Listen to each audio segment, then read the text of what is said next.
तो खप्पड़ की जो घटना है साथियों, मैं थोड़ा विस्तार से आपको बताऊंगा। मैं चाहूंगा आप ध्यान से सुने कि किन हालातों में घटना घटी है, आज किन परिस्थितियों में हम यहाँ बैठे हैं, और गांव से जो 12 परिवार जो पलायन करके निकल चुके हैं उनकी क्या हालात है, और वहां जो मौजूद हैं उनकी क्या हालात हैं।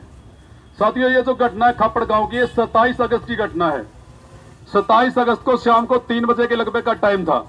एक 11 साल प्लस लगभग 12 साल का लड़का है, उसके ऊपर चोरी का ब्लेम लगाया जाता है कि ये लड़का बाइक से तेल निकाल रहा था, पेट्रोल निकाल रहा था, और एक भीड़ के रूप में ये बच्चा जहां पे उन लोगों को मिला वहां से इसको पीटना शुरू किया।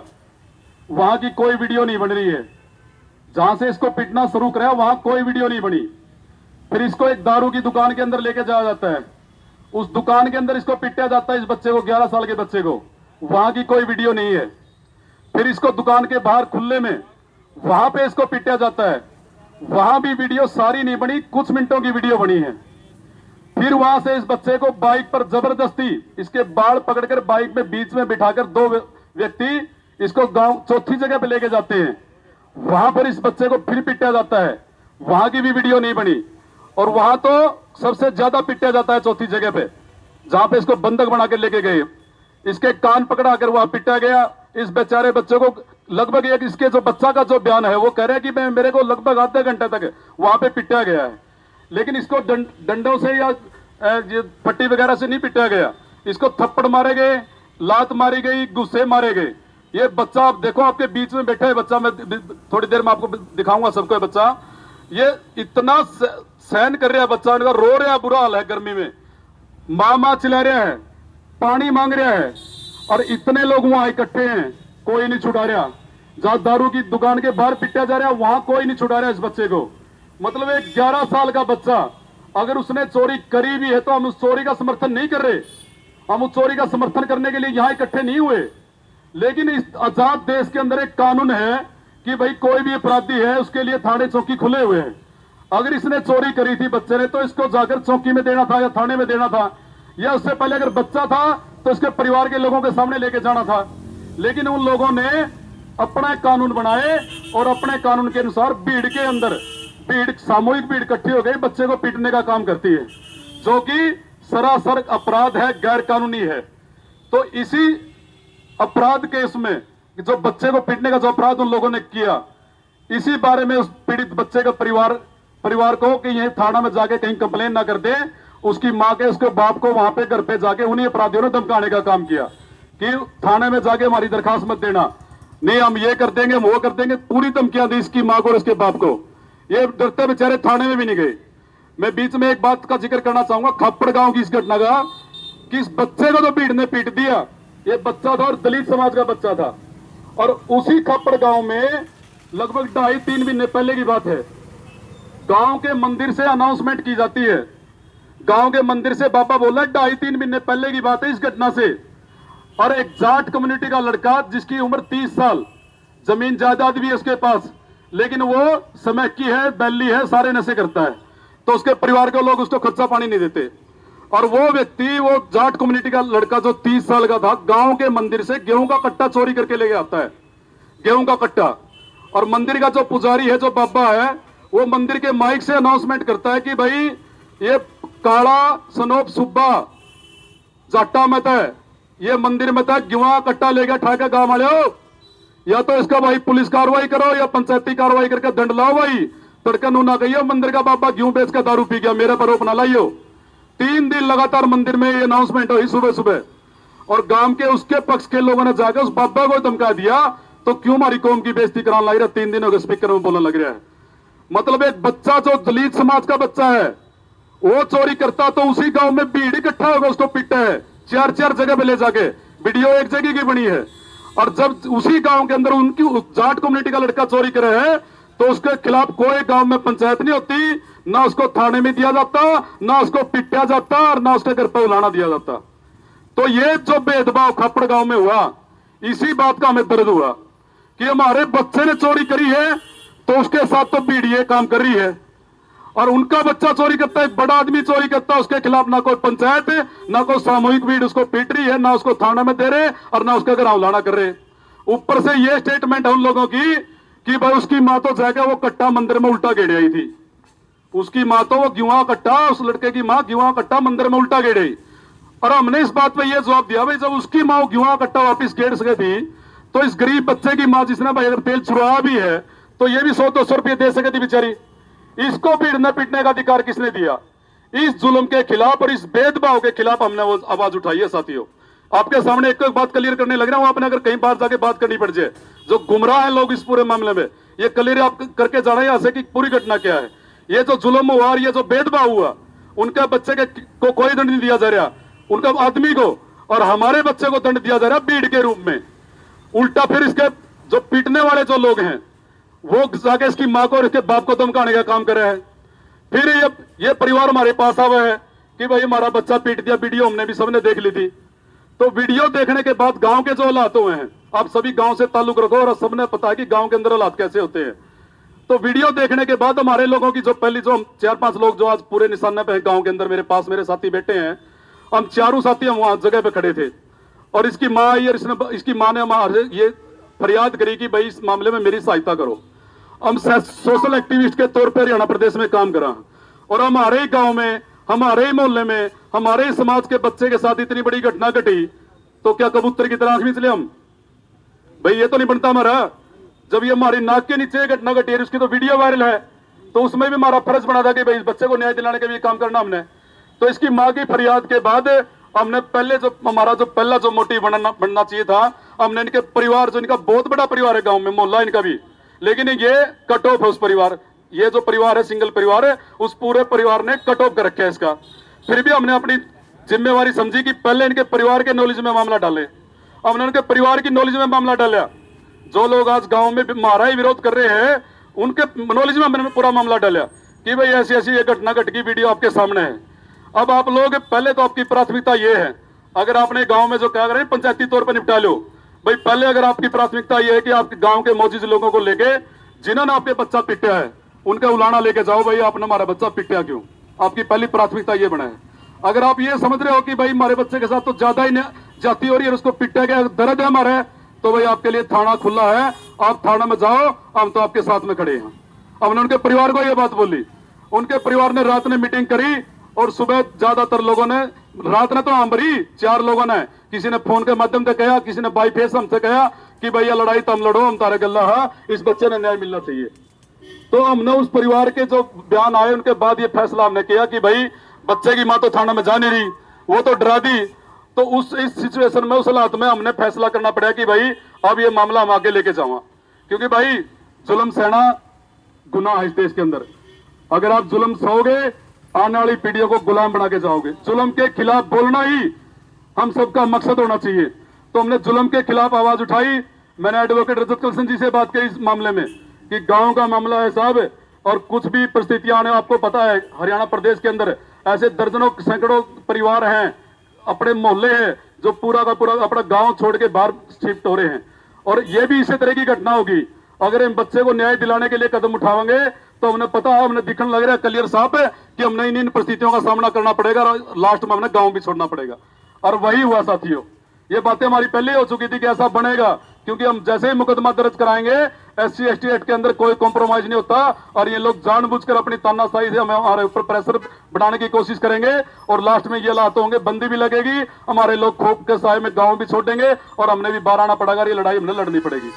तो आज हम साथियों गांव छोड़ के पीड़ित परिवार भी हमारे बीच में है, जो 4 आदमी, हम मेरे अलावा जो 3 और साथी है, अनिल है, विक्रम है, नरेश है, जिन्होंने अपनी जान हथेली बदली है, अपने परिवार के जो सदस्य थे, अपने बच्चे थे, उनको दांव पे लगाया है, उनका भविष्य दांव पे लगाया, उनकी पढ़ाई खराब करी है, अपने मकान बड़े बनाए, पक्के मकान छोड़े हैं इस पीड़ित बच्चे को न्याय दिलाने के लिए।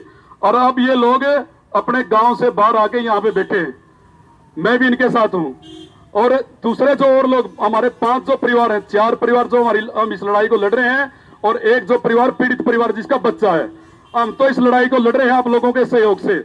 लेकिन 7 जो अन्य परिवार और गांव से प्लान करके गए हैं, वो डर के मारे प्लान करके, उन्होंने हमारे से भी कोई संपर्क नहीं किया कि हम इस लड़ाई में आपके साथ है या साथ देंगे आपका, वो तो अपने आप उन डर का जो माहौल गांव के अंदर बनया था, वो अपने आप उस डर के माहौल से अपने पशुओं के साथ, अपने बच्चों के साथ वो दूसरी जगह अपने अपनी रिश्तेदारियां प्लान करके साथियों। और अब भी गांव में वही माहौल है। तो अब गांव में कल ये बात थी कि वो जो अपर कास्ट के जो लोग हैं, हमारे प्लान करने के बाद अब उन लोगों ने गांव में अपने लोगों पर प्रेशर किस बात का बना रखा है कि भाई आप जो यहां रहना अगर आपको, तो कोड़े कागजों में गुट्ठे लगाने पड़ेंगे, कोड़े कागजों में गुट्ठे लगाने पड़ेंगे आपको अगर यहां रहना है। तो कल वो जो लोग जिन्होंने आज तक उस परिवार ने भी, जो बच्चे का बड़ा परिवार है और जो दूसरे बड़े बड़े कुनबे हमारे समाज में, वो सारे के सारे डरे बैठे हैं। और शुरू से ही, पहले दिन से ही वो सारे हमारी खिलाफत कर रहे हैं कि ताने जानबूझकर अवैध माल जोड़ दिया, गांव में ही मामला निपटना चाहिए था। वो जानबूझकर हमारे ऊपर प्रेशर बना रहे हैं। वो हमारे कभी साथ ही नहीं आए, पिछले 11 दिन से आज तक वो हमारे साथ में नहीं है।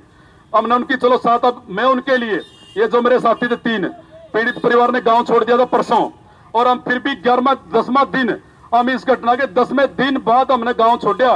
भाई ये मेरे यही था कि भाई ये लोग जागेंगे और इनको एहसास होगा कि तारा जो बच्चा पीट रखा है गलत पीट रखा है। और जब ये लोग अपने आरोपियों को बचाने के लिए, जिन्होंने बच्चे को पीटा है, जब उनको बचाने के लिए ये सारे लोग एक हो सकते हैं, तो तारे जो बच्चे को, मासूम बच्चे को पीट रखे, तो हमें उसमें एक क्यों नहीं हो सकते। जब इन लोगों ने हमारा साथ नहीं दिया, तो कल फिर मजबूरी में हमने भी गांव छोड़ना पड़ गया। वो मजबूरी क्यों बनी? क्योंकि ये लड़ाई हम गांव में बैठ के नहीं लड़ सकते थे। हमने तो इस लड़ाई को लड़ने के लिए बाहर भीतर घूमना पड़े रहे, और पीछे हमारे परिवारों वहां रह जाते, वहां पे सुरक्षा की कोई व्यवस्था नहीं थी। उचाना थाना का एसएचओ और वहां का डीएसपी पूरी तरह उन अपराधियों को कोऑपरेट कर रहे हैं। वीडियो वायरल है, एफआईआर दर्ज है, संगीन धाराओं में एफआईआर दर्ज है। उसके बावजूद भी आज 11 दिन हो गए, सभी आरोपियों की गिरफ्तारी नहीं हो रही। पूरी तरह कोऑपरेट कर रहे हैं। एसपी साहब का बुलाओ, मैं सीआईडी के माध्यम से सूचना पहुंचाना चाहता हूं कि हमारे के ऊपर जब भी रात में ये हालात बने कि अटैक हो सकता है इस बस्ती के ऊपर, हमने सीआईडी के, यहाँ की सीआईडी के माध्यम से एसपी साहब को सूचित किया कि गांव के हालात बिगड़ गए, उचाना से फोर्स नहीं आ रही, हमारी जान बचाई जाए। 3 से 4 दिन रात लगातार यहाँ से जीन से पुलिस की गाड़ियां गई हैं। मेरा गांव यहाँ से 25 किलोमीटर दूर है, और वहां उचाना से मुश्किल से गाड़ी लेट आधा घंटे बाद पहुंचती, यहाँ से गाड़ियां पहुंच जाती। तो ये हालात थे, इस सिचुएशन में हम गांव के अंदर रह रहे थे।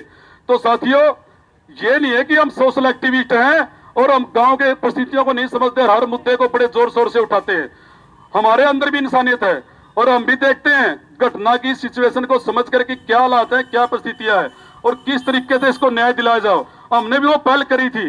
गांव के अंदर जब बवाल खड़ा था 31 तारीख को, हर जितना युवा वर्ग था गांव का, प्रकाश का, वो सारा आंखों में खून उतारे हुए था।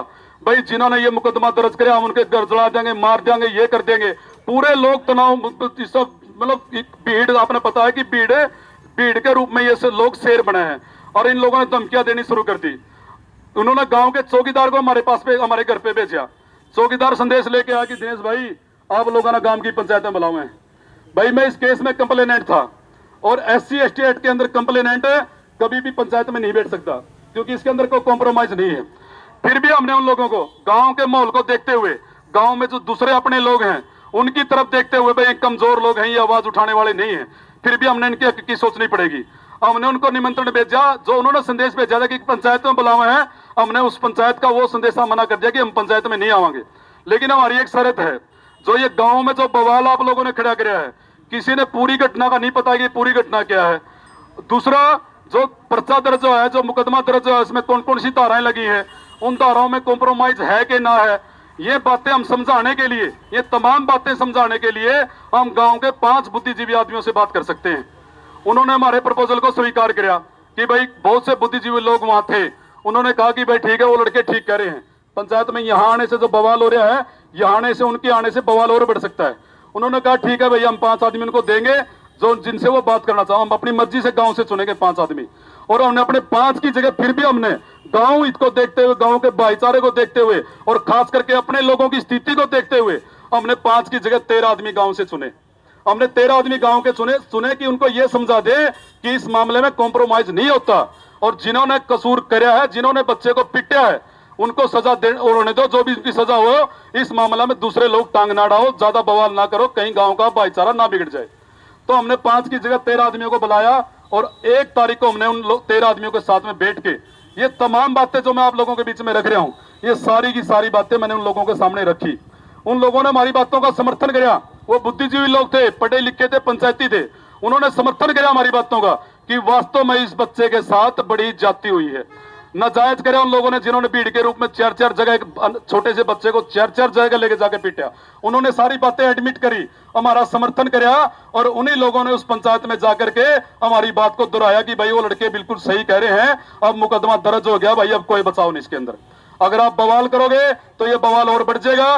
तो हम तो आपसे यही निवेदन कर रहा कि भाई जो मुकदमा SC/ST एक्ट के तहत दर्ज हुआ है उसमें कोई कॉम्प्रोमाइज नहीं है। फिर भी वो लोग कह रहे हैं कि भविष्य में हम सोच लेंगे, अगर हाई कोर्ट से कोई रास्ता निकले तो वो सोच ले, उन्होंने ये कहा है। और उन लोगों ने गांव के माहौल को वहां पे शांत कर दिया। लेकिन साथियों जब बात ये आई कि भाई जेल में जाना पड़ेगा, भाई जेल में तो जाना पड़ेगा, तब उन लोगों ने ज्यादातर गांव के अंदर जो ठोले हुए हैं, बगड़ बोला हमें, तो जिस बगड़ के ज्यादा आदमी इस मार पिटाई के अंदर थे उस बगड़ के लोगों ने इस बात को दोबारा उफाना कर दे दिया। वो अगले दिन 2 तारीख को मेरे घर पे आए। मैंने अपने तीनों साथियों को बुलाया और लड़के के बाप को बुलाया कि वो लोग दोबारा हमसे बात करना चाह रहे हैं।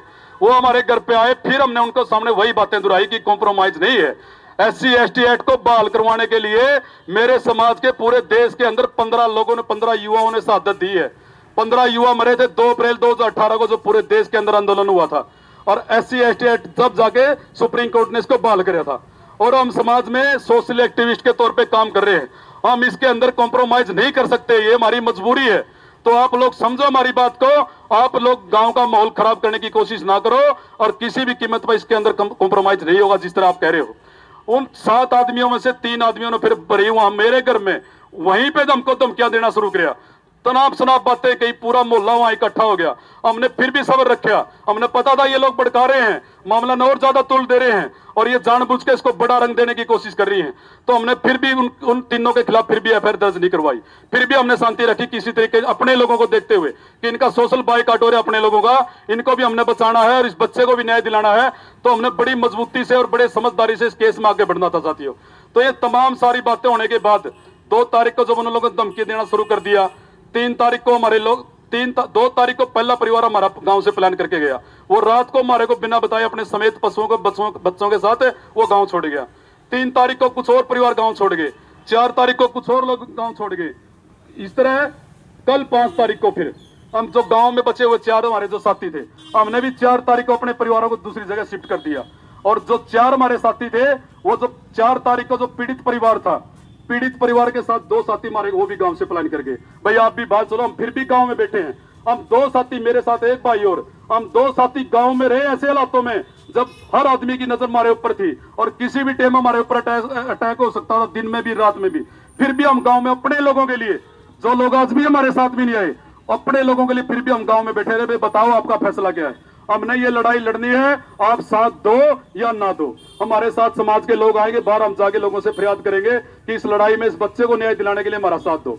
4 तारीख को सुबह इन लोगों ने गांव के अंदर मनुवादी करवा दी, मंदिर से आवाज लगा दी कि भाई इनका सब सारी कास्ट का जो ये दलित समाज के लोग हैं, इनका सोशल बाइकॉट, इनको खेतों में नहीं घुसने देना, जो इनके पास पहला हथियार हुआ है। फिर इनको जो दूधिया इनके है, भाई दूधिया ने इनका दूध नहीं डालना, करियाना की दुकान वाले इनको करियाना का सामान नहीं देना, और जो गांव में जो जोड़ा छाप डॉक्टर है भाई तो हमने इनको दवाई नहीं देनी। इस तरह के हालात में एक बात रियलिटी बता रहा हूं आपको, एक तो एक बात, कोई बात भी मिलावट नहीं है। इस तरह के हालात गांव में 4 तारीख को, ये बंदी तो उसी दिन लगी थी 28 तारीख को ही, उसी दिन लोगों का खोप हो गया था, अपने लोगों ने इनके खेतों में जाना बंद कर दिया था, गुआंढियों के खेतों में चारा लेकर जा रहे। लेकिन इन्होंने घोषणा 4 तारीख को सुबह मंदिर से अनाउंसमेंट के करके करी, और 5 तारीख को जब इनके हालात देख के, गांव के लोगों के हालात देख के, अपने लोगों के, तो गांव में जो तनाव की स्थिति ज्यादा बढ़ गई और हमने देख लिया भाई पुलिस तो टेम पाड़ते रही और हम 2 आदमी गांव में इनका कैसे सामना कर लेंगे। तो इन हालातों में हमने भाई कल हमने भी गांव छोड़ना पड़ा, और गांव छोड़ के छोटी सी कॉल दी थी कि भाई हम आप लोगों को सोशल मीडिया के माध्यम से कॉल छोड़ी थी। किसी के पास मैंने पर्सनली फोन नहीं करा क्योंकि सिचुएशन ऐसी थी, हालात ऐसे थे, पिछले 10 दिन से इन परिस्थितियों से हम कैसे जूझ रहे हैं, कैसे लड़ रहे हैं, खाना टाइम पे नहीं है, रात को नींद नहीं है, ऐसे बुरे हालातों में हमने इस तरह सामना वहां 10 दिन सामना करना पड़ा हम लोगों का। आज आप लोगों के बीच में आए हैं, आज इस लड़ाई का आगाज हो गया है। मैंने उन लोगों को बोला था जिस दिन वो मेरे घर पे आके धमकी दे के गए थे, भाई जब तक मैं गांव में हूं तब तक आप सोच लो सब कुछ ठीक हो जाएगा भविष्य में। लेकिन जिस दिन मेरा परिवार छूट गया, मेरे साथियों का परिवार गांव से निकल गया, तो भाई जो भी इस केस के अंदर सजा होगी वो सजा दिला के छोड़ेंगे भाई, फिर कोई कॉम्प्रोमाइज नहीं, कोई समझौता नहीं। और आप लोग मानो मेरी बात को, ना उबाड़ करो, इन लोगों की तरफ, गरीब लोगों की तरफ देख लो, ना इनके घर उजाड़ो। लेकिन साथियों वो अपनी औकात में अभी नहीं माने, आज उनकी अपनी औकात दिखा दी। अब अपने पास कानून है, हम कानून के दम पे हम अपनी औकात दिखाएंगे कि हम लोग कौन है। हम जुल्म को सहने वाले लोग नहीं है। उन्होंने जुल्म किया है, हम इस लड़ाई को लड़ेंगे और इस समाज के सहयोग से लड़ेंगे। आप लोगों से मेरी यही प्रार्थना है कि भाई इस लड़ाई में इस पीड़ित परिवार का साथ जरूर दें। हम कहीं भी रह के भूखे प्यासे रह के इस लड़ाई को लड़ लेंगे, लेकिन मेरे सामने परिस्थितियां है, उस परिवार को संभालने की जिम्मेवारियां हैं। आप ये देखो कि हम किस तरह कोर्टों के चक्कर खाएंगे, थानों के धक्के खाएंगे और पता नहीं कहां कहां हमें जाना पड़ेगा। लेकिन ये जो पीड़ित परिवार आप लोगों के बीच में बैठे हैं, ये 2 बच्चे हैं, इनके माँ बाप हैं, इनके लिए हमने छत का भी प्रबंध करना है, कोई मकान भी हमने देखना है, इनका रोजगार की भी व्यवस्था हमने करनी है और ये केस को भी लड़ना हमने इनको साथ में लेकर के। तो मेरी तो आप लोगों से सभी जो सम्मानित साथी, बुद्धिजीवी साथी जो दूर दराज से आप आए हैं अपने अपने इलाके की जिम्मेवारी लेकर के, मेरी आप लोगों से यही प्रार्थना है कि इस लड़ाई में हमारा सहयोग करे और इस पीड़ित परिवार के लिए, इसके लिए छत का, इसके मकान का, इसके लिए सारा देखे कि भाई आप कैसे इसके लिए रास्ता निकालोगे कि भाई ये जब परिवार सुरक्षित होगा तभी हमारे 3 साथी जो हमारे बीच में बैठे हैं, मैं चाहूंगा एक बार वो तीनों साथी खड़े होकर दर्शन दें जो इस लड़ाई में अपना सब कुछ दाव लगा के हमारे बीच में बैठे हैं। नरेश, अनिल और विक्रम, ये 3 वो साथी है साथियों जो पहले दिन से 27 तारीख से आज तक और आगे भी ये ना अपना परिवार, इनके सबके बच्चे हैं। मैं अनमैरिड हूं, मेरे बच्चे नहीं है, लेकिन इनके बच्चे हैं, सारे स्कूल में जाने वाले हैं। आप सोचो, अपने दिल पे हाथ रखे है इन्होंने अपने, ये एक प्लम्बर है, एक चिनाई का मिस्त्री है, एक दुकानदार है, छोटी दुकान। अब इन्होंने अपने छोटे छोटे काम थे वो भी खत्म हो गए इनके, और इनके बच्चे की पढ़ाई भी खत्म, और इन्हें जो बेचारे अपने मकान बना रखे थे वो भी जीरो हो गए। तो अभी ये देखो, इनके लिए भी हमने कुछ करना पड़ेगा। तो ये जो समाज के लोग आप अलग अलग जगह से आ रहे हो, मैं आपको आपके माध्यम से आपके एरिया में यही मैसेज पहुंचाना चाह रहा हूं, भाई ये लड़ाई अब हमने आखिरी टाइम तक लड़नी है, इसमें कोई दो राय नहीं। अब ये लड़ाई आखिरी टाइम तक लड़नी, जब तक इंसाफ नहीं मिलता, जब तक उन आरोपियों को सजा नहीं होती। और मैं बार बार आपसे कह रहा हूं, आपसे मैं सहयोग की अपील कर रहा हूं कि अपने अपने क्षेत्र में जाकर के हमारा मैसेज आप उनको दे कि इस लड़ाई में हमारा साथ दे। साथियों, आगामी जो कार्रवाई है, मैं चाहूंगा वकील साहब से एक बार आप 2 मिनट आपके बीच में आके बोलें। आप सबका यहाँ पे